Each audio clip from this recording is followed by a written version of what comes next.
오늘 살펴볼 하나님의 말씀은 로마서 9장 6절에서 13절의 말씀입니다. 로마서 9장 6절에서 13절의 말씀입니다. 제가 가진 성경으로 신약성경 252페이지입니다. 하나님의 말씀을 봉독하겠습니다. 그러나 하나님의 말씀이 폐하여진 것 같지 않도다. 이스라엘에게서 난 그들이 다 이스라엘이 아니오 또한 아브라함의 씨가 다 그의 자녀가 아니라 오직 이삭으로부터 난 자라야 내 씨라 불리리라 하셨으니 곧 육신의 자녀가 하나님의 자녀가 아니오 오직 약속의 자녀가 씨로 여기심을 받느니라. 약속의 말씀은 이것이니 명년이 때에 내가 이르리니 사라에게 아들이 있으리라 하심이라. 그뿐 아니라 또한 리브가가 우리 조상 이삭 한 사람으로 말미암아 임신하였는데 그 자식들이 아직 나지도 아니하고 무슨 선이나 악을 행하지 아니한 때에 택하심을 따라 되는 하나님의 뜻이 행위로 말미암지 않고 오직 부르시는 이로 말미암아 서게 하려 하사 리브가에게 이르시되 큰 자가 어린 자를 섬기리라 하셨나니 기록된 바 내가 야곱은 사랑하고 에서는 미워하였다 하심과 같으니라. 아멘. 귀한 찬양 감사합니다. 네.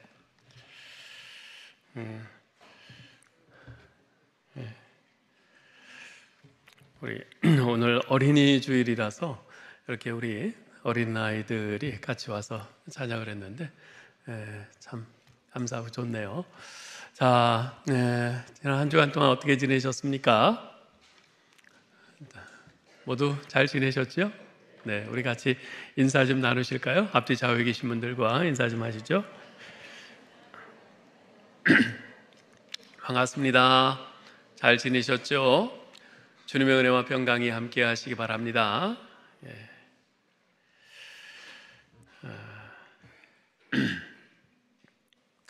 저는 교복 시대에 중고등학교를 다녔습니다. 물론 지금도 중고등학생들 교복들을 입지만 저희 때 교복은 달랐어요. 그냥 다 시꺼맸습니다. 아래 위 다 까맣고 까만 모자 쓰고 그렇게 또 머리를 거의 빡빡이다시피 아주 짧게 그렇게 깎고 다니던 그 시절이었는데요. 그 시절에 유행하던 이런 조크가 있습니다. 대중목욕탕에서 스님과 중학생이 같이 목욕을 하게 되었는데요. 근데 그 중학생이 가만히 보니까 머리는 자기랑 똑같이 빡빡을 깎았는데 학교에서 전혀 못 보던 얼굴이에요. 그런데 하는 행동이 좀 거만해 보인단 말이에요. 눈에 거슬렸어요. 그래서 야, 너 뭐냐? 물었더니 나는 중이다. 그럼 넌 뭐냐? 그러는 거예요. 그러자 중이야? 나는 중3이다. 그랬대요. 여러분 겉으로 볼 때 다 같이 머리를 빡빡 깎았다고 해서 다 학생이 아니죠. 이 조건은 비록 겉모습은 똑같다 하더라도 모두가 같지 않다는 것을 우리에게 일깨워 줍니다. 성경책을 끼고 교회 다닌다고 해서 모두가 그 마음속에서 예수님을 진심으로 믿는 것이 아닐 수도 있는 것처럼 말이죠.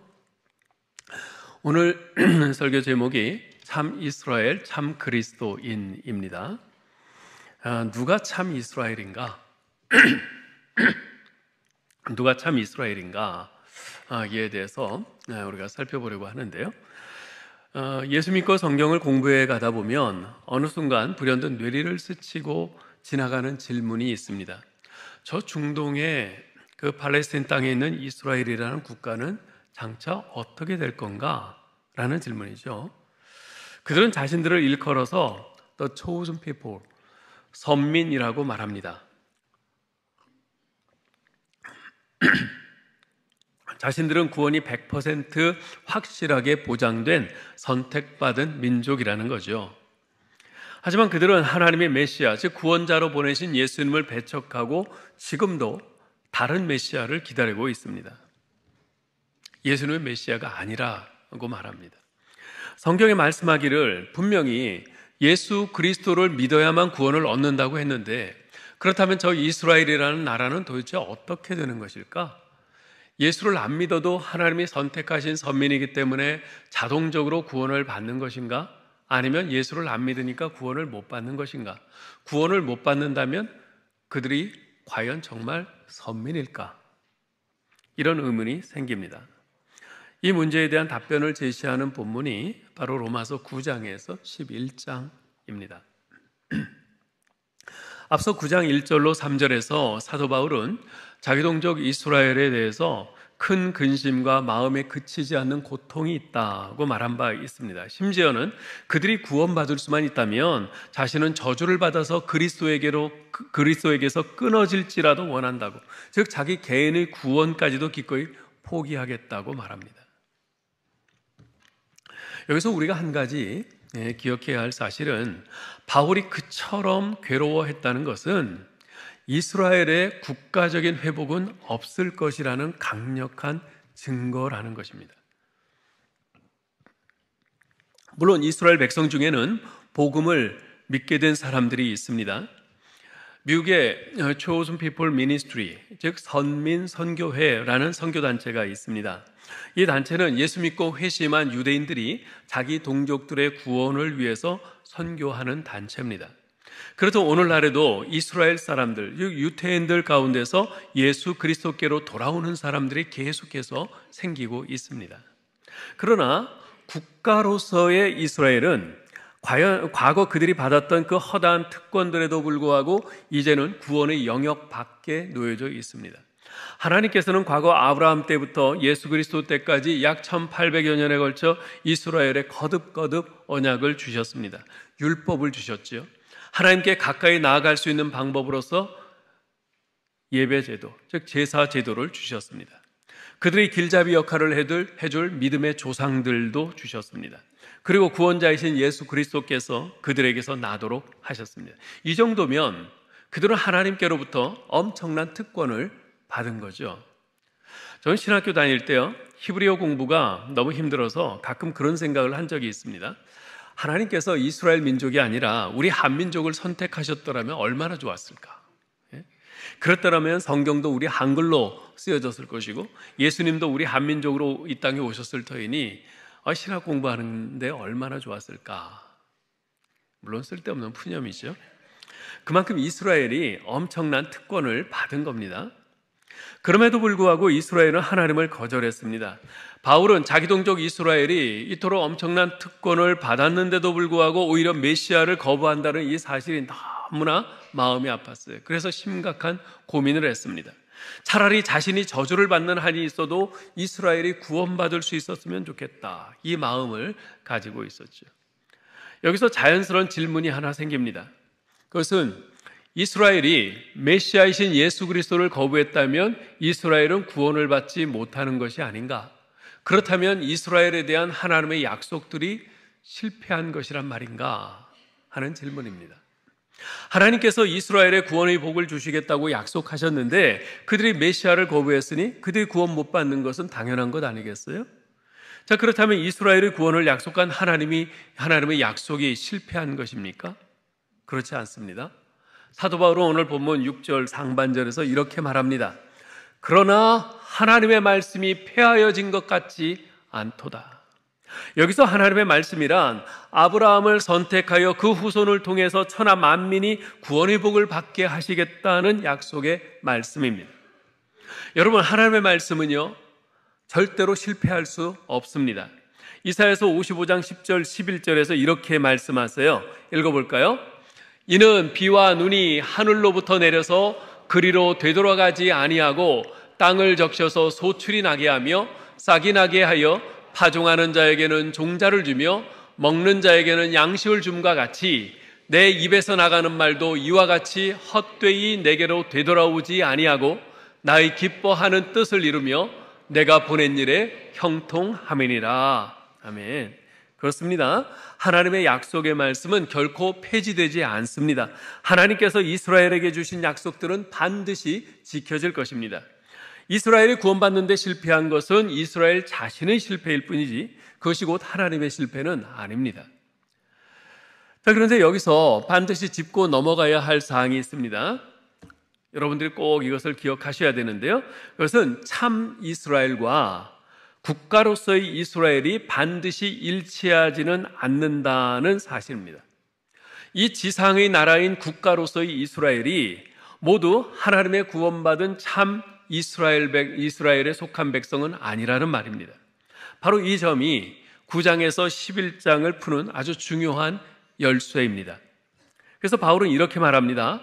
6절 하반절에서 7절 상반절 보면요, 이스라엘에게서 난 그들이 다 이스라엘이 아니요 또한 아브라함의 씨가 다 그의 자녀가 아니라. 하나님께서는 이스라엘에게 구원을 약속해 주셨습니다. 그러나 하나님께서 구원의 약속을 주신 참 이스라엘을 이 지상의 국가인 이스라엘과 혼동해서는 안 됩니다. 하나님이 약속을 주신 대상은 참 이스라엘이었지 이스라엘이라는 국가가 아니었습니다. 자, 그렇다면 누가 과연 참 이스라엘일까요? 참 이스라엘이란 True people of God, 하나님의 참된 백성을 의미합니다. 여러분, 요한복음 1장 47절에 보면요, 예수님께서 나다나엘이 자기에게로 오는 것을 보시고 그를 가리켜서 이런 말씀을 하세요.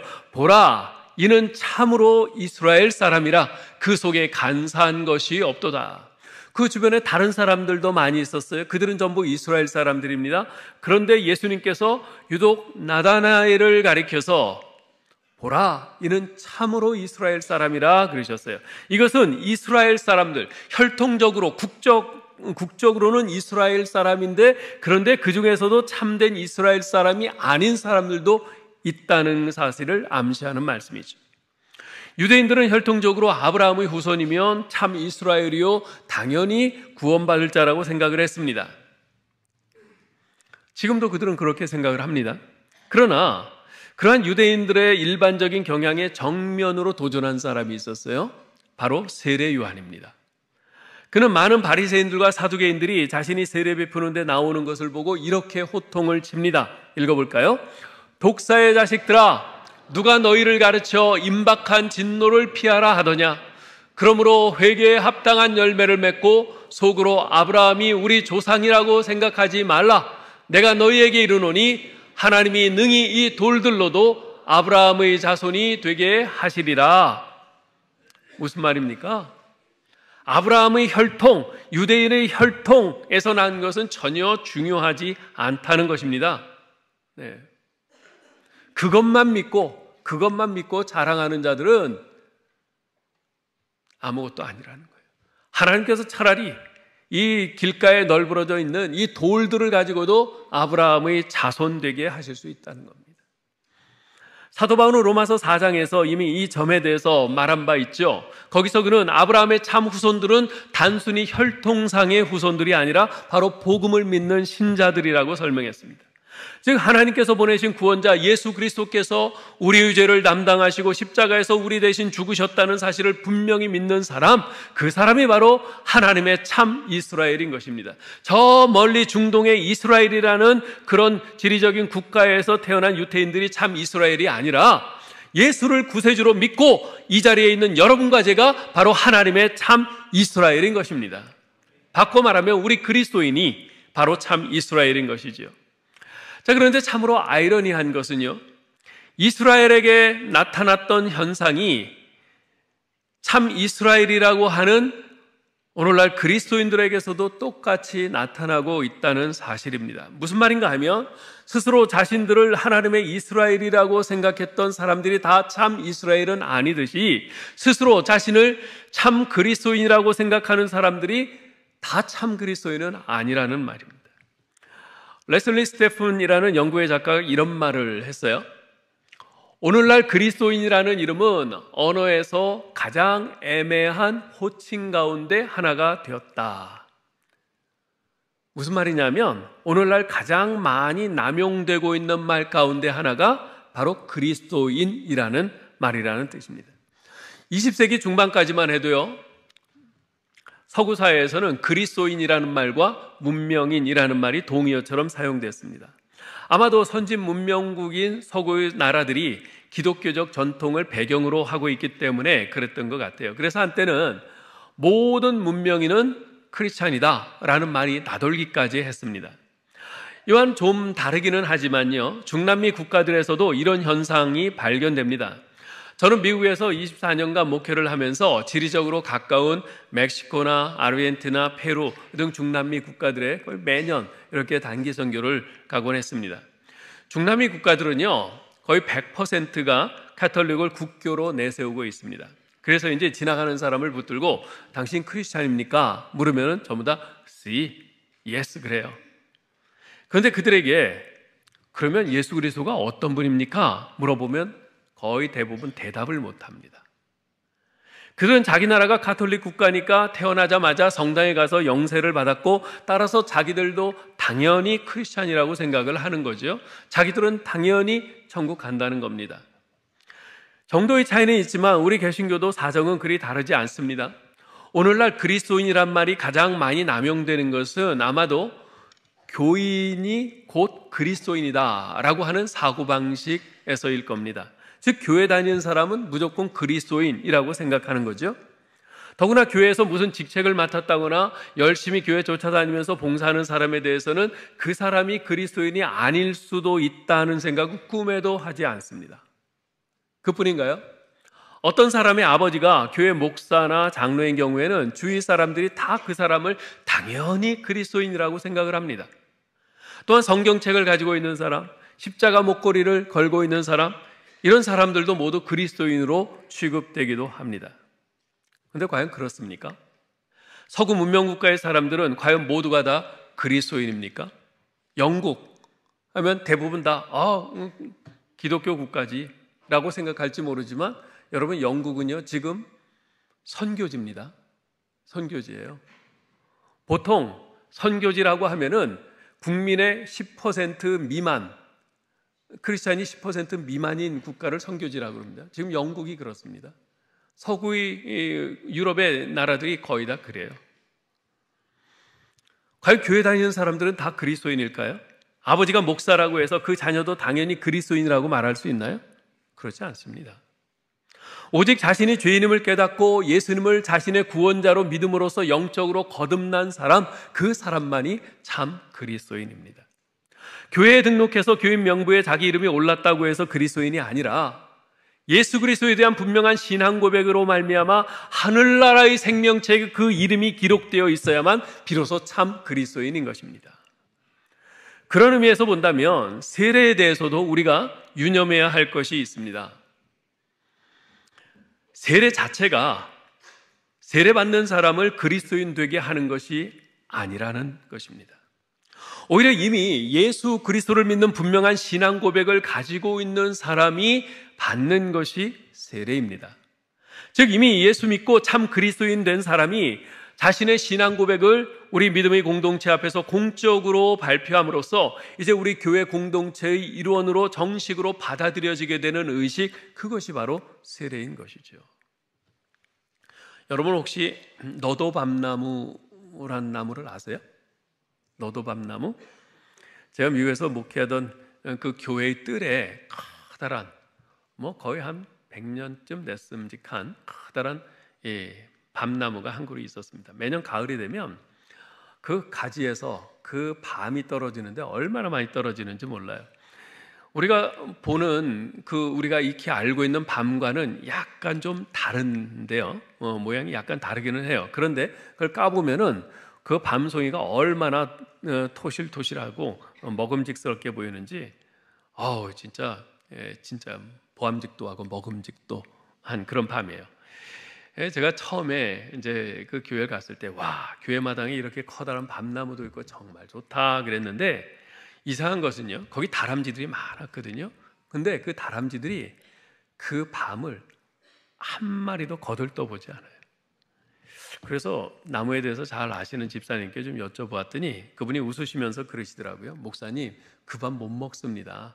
그건 너도밤나무예요. 그래서 저는 그때 너도밤나무라는 얘기를 처음 들어봤어요. 너도밤나무요? 그게 뭔데요? 분명히 모양이나 색깔은 굉장히 탐스러운 밤인데 거기에 약간 독성이 있대요. 그래서 도토리보다도 더 씁쓸하고 실제로 이렇게 좀 깨물어서 먹으려 치면 굉장히 혀가 아립니다. 그래서 다람쥐조차도 거들떠도 안 보는 거예요. 그래서 사람들이 붙여준 이름이 너도 밤나무라는 거예요. 생긴 거는 진짜 밤 같은데 맛이 그러니까 속았다. 그래서 기만당한 심정을 야유로 그렇게 너도 밤나무라는 이름을 붙여가지고 야유하는 것이죠. 근데 그 설명을 듣고는 한 번은 땅에 떨어져 있는 이 탐스러운 너도 밤을 이렇게 주워가지고 손으로 조물락 거리는데 정말 아쉽더라고요. 이게 진짜 밤이었으면 좋을 텐데. 근데 못 먹는 거거든요. 그래서 정말 너무 아쉬운 마음에 너도 밤나무를 쳐다보면서 한마디 해주었어요. 야 임마, 주제에 너도 밤나무냐? 그러면서 돌아서는데 너도 밤나무가 제게 뭐라고 그러는 것 같아요. 뒤통수가 간질간질해요. 야, 너도 목사? 너도 크리스찬? 그런 것 같아요. 갑자기 할 말이 없어지더라고요. 사랑하는 교회 여러분, 여러분은 어떠신지요? 여러분은 예수 그리스도에 대한 분명한 신앙 고백을 가지고 있는 참 그리스도인입니까? 혹시 이 너도 밤나무와도 같은 무늬만 크리스찬인 너도 크리스찬은 아닙니까? 이어서 바울은 선택의 문제에 대해서 이야기를 합니다. 선택의 문제에 대해서 이야기를 해요.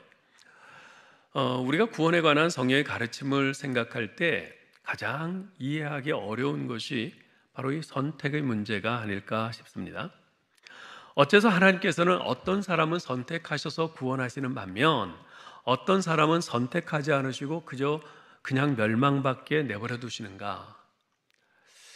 만약 그렇다면 하나님은 공평하신 분이 아니시지 않은가? 참 이해하기 어려운 부분이죠. 특히 이런 본문은요, 저처럼 설교하는 설교자들에게 있어서는 아마도 피해가고 싶은 본문 중에 하나일 겁니다. 자, 여러분, 그렇지만 우리가 피할 수 없죠. 우리 앞에 닥쳤는데 이 본문을 접근하는 데 있어서 제가 여러분에게 두 가지 부탁드리고 싶은 것이 있습니다. 첫째는 우리의 한계를 겸손히 인정하는 자세로 본문을 읽자는 것입니다. 우리의 이해력에는 분명히 한계가 있습니다. 바울은 로마서 11장 33절로 36절에서 이렇게 말합니다. 읽어볼까요? 깊도다 하나님의 지혜와 지식의 풍성함이요 그의 판단은 헤아리지 못할 것이며 그의 길은 찾지 못할 것이로다. 누가 주의 마음을 알았느냐? 누가 그의 모사가 되었느냐? 누가 주께 먼저 드려서 갚으심을 받겠느냐? 이는 만물이 주에게서 나오고 주로 말미암고 주에게로 돌아갑니다. 그에게 영광이 세세에 있을지어다. 아멘. 여러분, 우리 하나님의 그 행하심을 우리의 이 작은 머리로 이해한다는 것 자체가 사실 말이 안 되는 겁니다. 그 하나님의 그 깊고도 넓고도 높은 그 광대한 지혜 가운데서 행하시는 일을 우리가 다 어찌 이해를 하겠어요? 못합니다.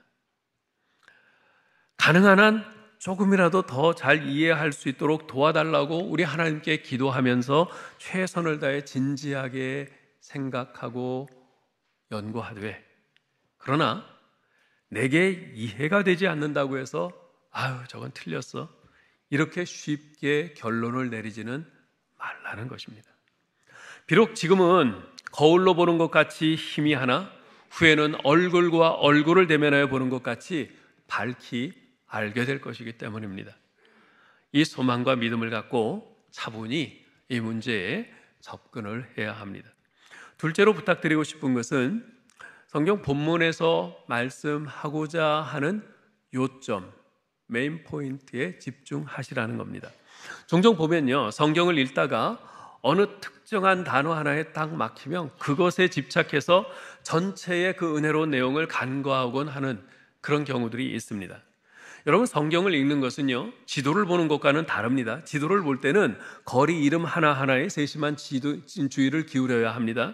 그러나 성경을 읽을 때는 우선 그 단락의 요점이 무엇인지, 전체적으로 이 단락이 무엇을 말하려고 하는지 그것을 파악하는 것이 중요합니다.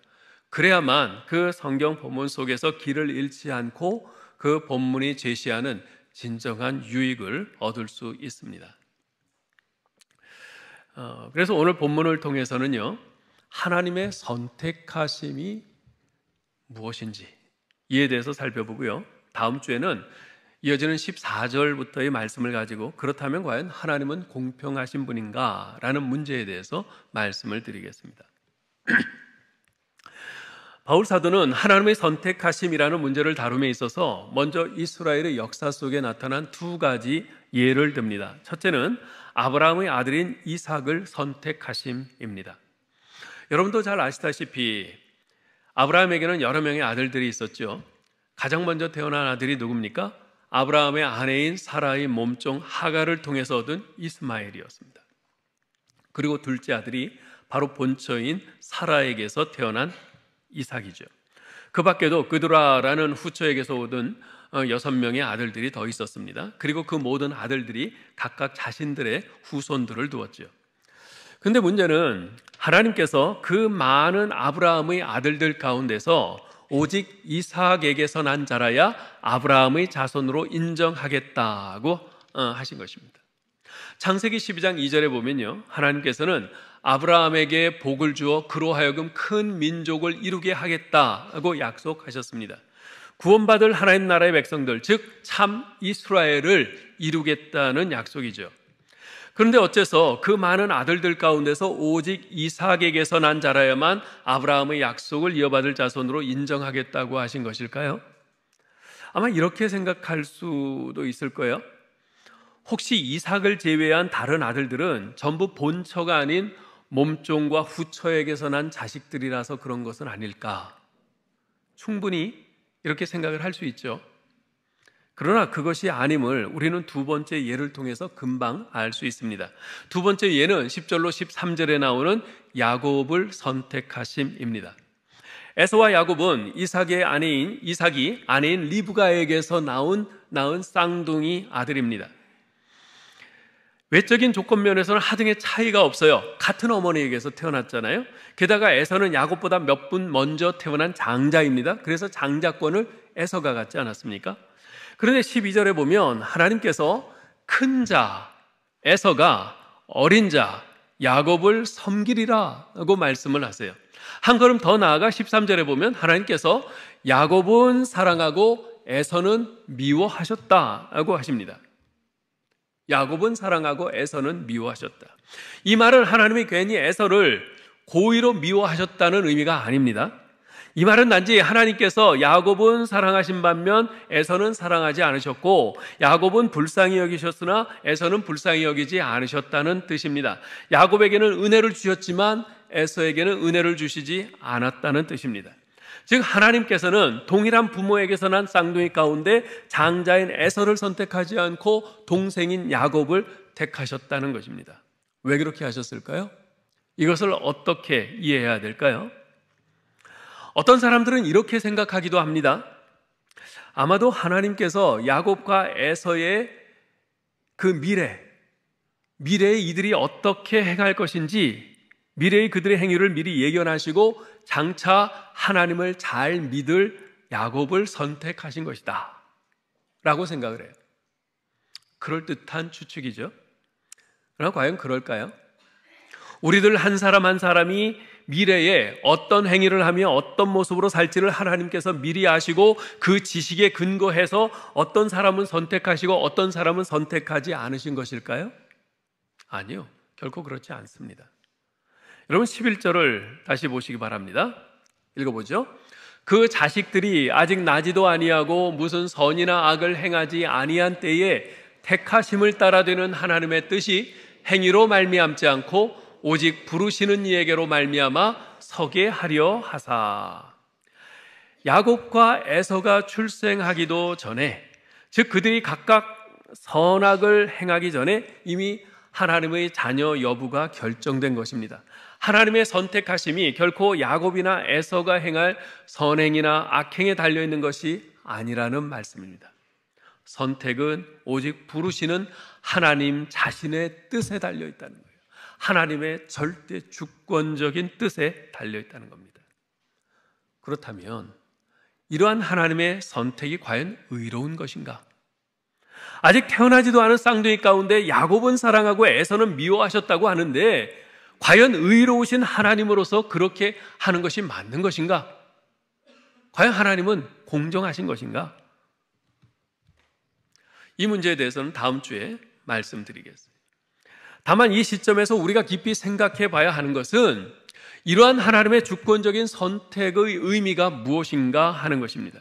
어째서 하나님께서는 각 사람의 외적인 조건이나 행위, 자격, 그것에 따라서 선택하지 않으시고 자기의 뜻에 따라 주권적으로 어떤 사람은 선택하시고 또 어떤 사람은 선택하지 않으시는가? 그 말입니다. 그러한 하나님의 선택하심이 자칫 불공평하다고 비난받으실 수 있는 위험을 감수하시면서까지 말입니다. 하나님께서 아브라함에게 내게 복을 주어 큰 민족을 이루게 하겠다고 약속하셨을 때 그 큰 민족은요, 단순히 외적 조건이 혈통적으로 아브라함의 후손인 저 팔레스틴 땅의 이스라엘 민족이 아니었습니다. 오히려 이스라엘 사람들이 개처럼 여기는 세계 모든 이방인들 가운데서 예수 그리스도를 믿고 하나님께 나올 모든 사람들로 구성되는 참 이스라엘을 의미하신 것이었습니다. 사실 비유적으로 설명한다면요, 이스라엘 민족은 하나님께 있어서 장자요 형인 에서와 같은 민족입니다. 반면에 우리 같은 사람들, 즉 이방 민족들은 동생 야곱과 같은 민족입니다. 그런데 하나님께서 우리 같은 사람들을 택하셔서 당신의 참 이스라엘을 삼으셨습니다. 그렇다고 해서 우리가 이스라엘 사람들보다 더 깨끗하고 선하고 잘났습니까? 그렇지 않습니다. 야곱이 간사하고 자기 이익을 철저히 챙기는 사기꾼이었던 것처럼 우리도 별로 내세울 것 없는 똑같은 죄인이었을 뿐입니다. 그런데 하나님께서 장자인 에서 대신 그 사기꾼 같은 야곱을 선택하셨듯이 야곱과 같은 여러분과 저를 택하셔서 자신의 자녀로 삼으셨습니다. 여러분, 사실 이 문제는요, 우리가 제3자의 입장에서 에서와 야곱을 생각할 때 하나님께서 야곱을 선택하신 것이 잘 이해가 안 갑니다. 저렇게 간교한 사기꾼 야곱을 선택하시다니 차라리 우직하고 좀 미련하지만 에서를 택하는 것이 낫지, 하나님 큰 실수하신 거야, 이렇게 생각하는 것이 일반적입니다. 여러분, 키가 여기에 있어요. 우리는 이 문제를 생각할 때 대개 제3자 입장에서 야곱과 에서, 그리고 그들 가운데 야곱을 택하신 하나님을 판단을 합니다. 그러나 그렇게 해서는 절대 우리가 이 문제를 이해할 수가 없습니다. 이 야곱이 다른 사람이 아니라 바로 나라고 한번 생각을 해보세요.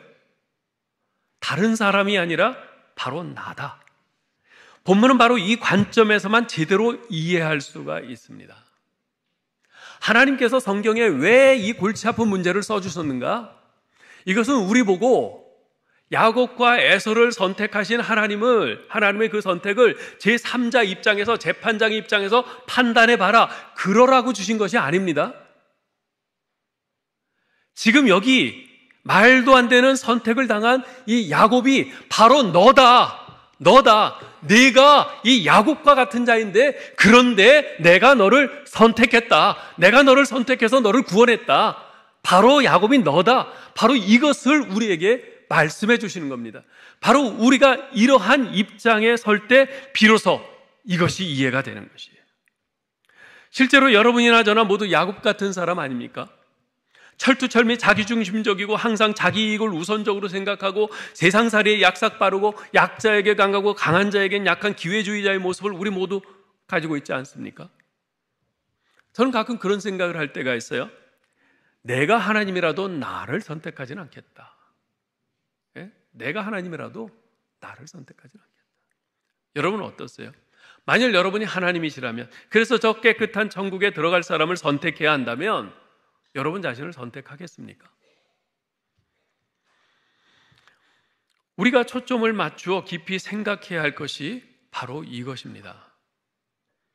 여러분, 이 선택의 문제를 생각할 때 거듭 말씀드리지만 제3자의 입장에서, 재판장의 입장에서 판단을 하려고 해서는 절대 이 문제를 납득 못합니다.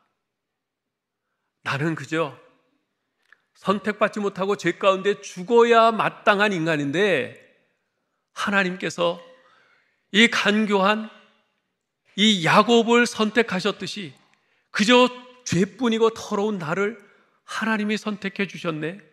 왜 선택하셨는지 이해는 못하겠지만 감사하다.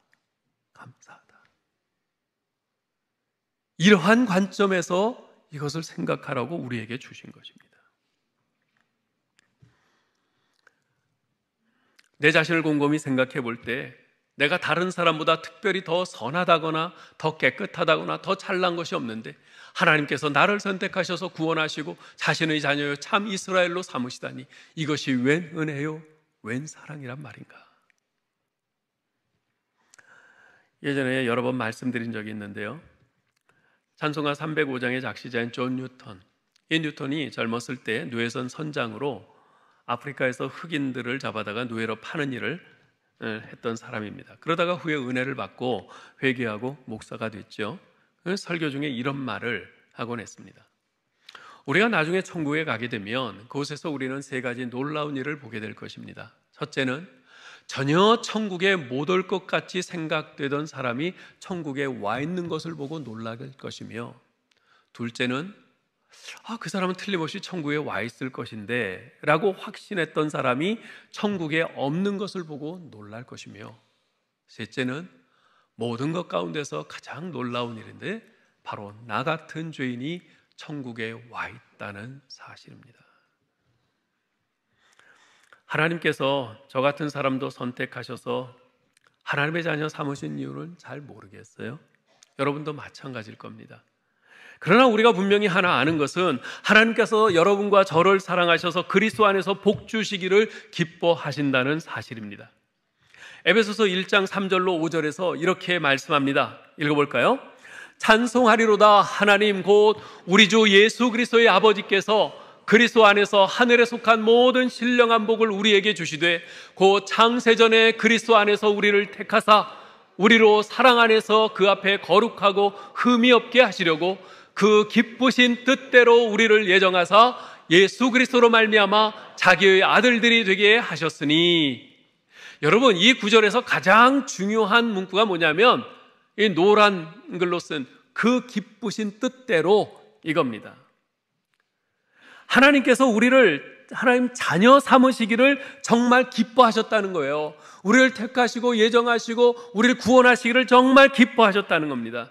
낳아놓은 자식이니까 책임져야지 어떡하겠냐 하는 심정으로 자녀를 삼으신 것이 아니라는 말입니다. 우리 스스로는 한심한 존재라고 생각할지 모르지만은 하나님께서는 그런 우리를 정말 기뻐하신다는 것입니다. 구약성경 스바냐서를 읽어보면요, 하나님을 떠나 우상을 섬기고 반역의 삶을 사던 이스라엘 백성들에게 하나님께서 스바냐 선지자를 보내셔서 심판과 멸망의 메시지를 선포하십니다. 그런데 스바냐서 마지막 부분에 가면 이런 말씀이 기록되어 있어요. 너의 하나님 여호와가 너희 가운데 계시니 그는 구원을 베푸실 전능자시라. 그가 너로 말미암아 기쁨을 이기지 못하시며 너를 잠잠히 사랑하시며 너로 말미암아 즐거이 부르며 기뻐하시리라 하리라. 그렇게 하나님을 떠나 우상을 숭배하며 반역의 삶을 살고 있는 이스라엘 백성을 어째서 내치시고 버리지 않으시고 끝까지 사랑하시고 기뻐하시는지 정말 이해가 되지 않는 대목입니다. 우리가 제3자의 입장에서 이걸 볼 때는요, 저런 인간들 그냥 버리시지 이럴 거예요. 그런데 내가 바로 그 이스라엘 백성과 같은 존재라고 생각하면은 감사하죠. 이런 나를 내치지 않고 버리지 않으신 하나님의 은혜가 그저 감사하죠. 이런 나를 기쁘다고 하시는 하나님이 그냥 감사하죠. 하나님, 제가 어디가 이쁩니까? 이런 저를 왜 택하십니까? 그럼 하나님이 이렇게 말씀하실 것 같아요. 내가 좋아서 그렇게 하는 거야. 내가 좋아서 그렇게 하는 거야. 다른 이유가 없어요. 하나님이 그냥 좋아서 그렇게 하신 거예요. 이것이 바로 하나님의 주권적인 선택입니다. 이걸 가지고 하나님 왜 저 사람을 선택하지 않으셨어요? 하나님 불공평합니다. 여러분, 그런 말 하지 마세요. 그런 말 할 자격 없습니다. 우리는 그저 지금 불구덩이에서 내가 구원받은 거 이거 하나만도 그냥 감사하고 감지덕지 해야지. 하나님 왜 불공평하게 그러세요? 다 구원하시지. 이런 말 하시면 안 됩니다. 예전에 한창 인기를 끌었던 못난 인형 삼형제 아십니까? 예? 저거예요? 진짜 못생겼죠? 예? 보통 인형들은 전부 깜찍하고 예쁘고 귀엽습니다. 그래야지 이제 인형의 소비층인 애들이 좋아하잖아요. 근데 어느 날 갑자기 등장한 이 못난이 인형이 선풍적인 인기를 끌었어요.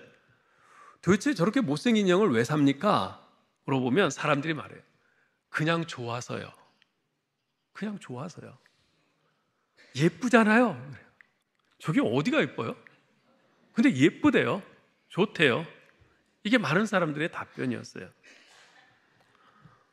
여러분, 하나님이 우리를 그렇게 보시는 거예요. 저 못난이 인형보다도 훨씬 더 못생기고 죄로 더럽혀진 우리들인데 그냥 하나님은 좋으시대요. 이쁘대요. 무슨 말을 더 하겠어요?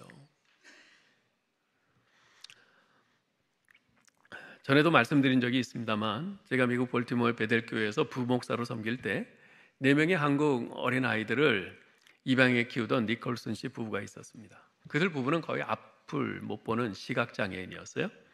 자기 몸을 추스리기도 힘든 그 시각장애인 부부가 4명의 아이들을 입양해서 키우는 겁니다.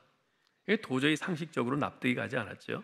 더구나 그 입양한 4명의 아이들 모두 니콜슨 씨와 같은 시각장애인들이었어요. 게다가 그 아이들 중 막내인 세라는 자폐증까지 있는 이중장애아였어요. 도저히 말이 안 되는 그 상황이 너무 궁금해서 그 영어 담당 목사님과 함께 그 집에 이제 신방을 가서 한번 물어본 적이 있습니다. 당신들 자신들 몸 추스리기도 힘들 텐데 어떻게 아이들, 그것도 장애아들을 4명씩이나 입양할 생각을 가졌습니까? 저는 지금도 그분의 대답을 잊지 못합니다. 제가 장애인이기 때문에 장애인인 그 아이들을 누구보다도 더 잘 이해할 수 있다고 생각했습니다. 비록 몸은 정상인들 같지 않지만 그 아이들을 잘 이해하고 도와줄 수 있다고 생각했지요. 우리 모두도 하나님께 입양된 사람들이기 때문에 그 사랑을 실천한 것입니다. 이분은 자기 같은 진짜 장애인,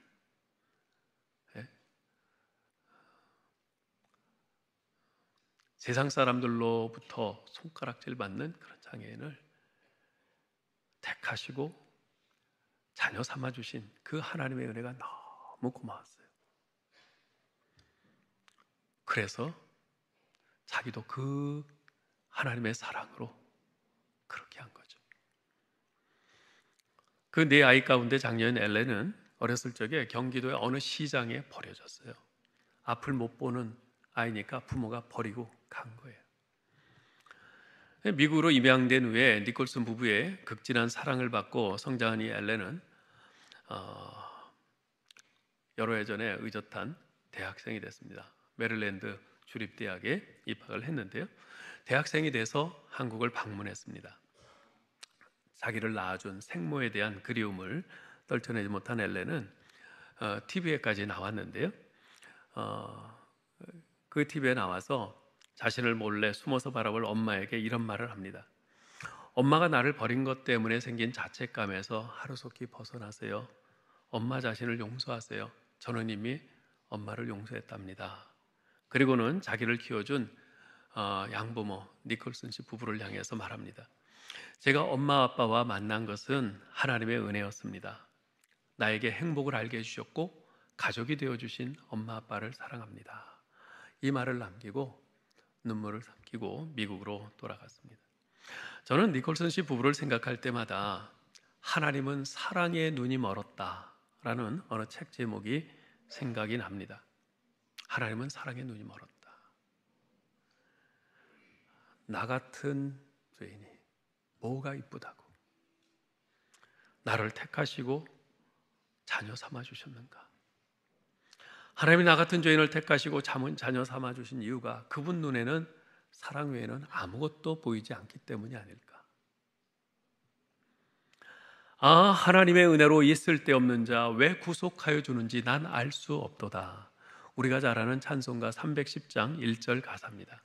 이 찬송을 부를 때마다 제 마음속에는 늘 풀리지 않는 의문과 또 간구하는 기도가 공존합니다. 도대체 왜 예수님이 날 위해 죽으셨는가?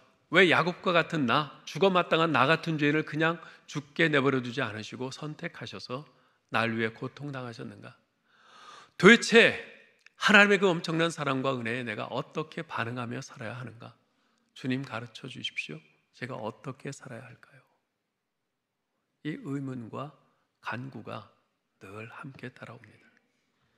사랑하는 성도 여러분, 이 세상에 나보다 더 선하고 착하게 사는 사람들이 많은데 어째서 하나님께서 나 같은 죄인을 선택하시고 구원하셨는지 도무지 이해가 안 될 것입니다. 그러나 하나님께서 무조건 좋아서 나를 선택하셨다는데 무슨 말이 더 필요하겠습니까?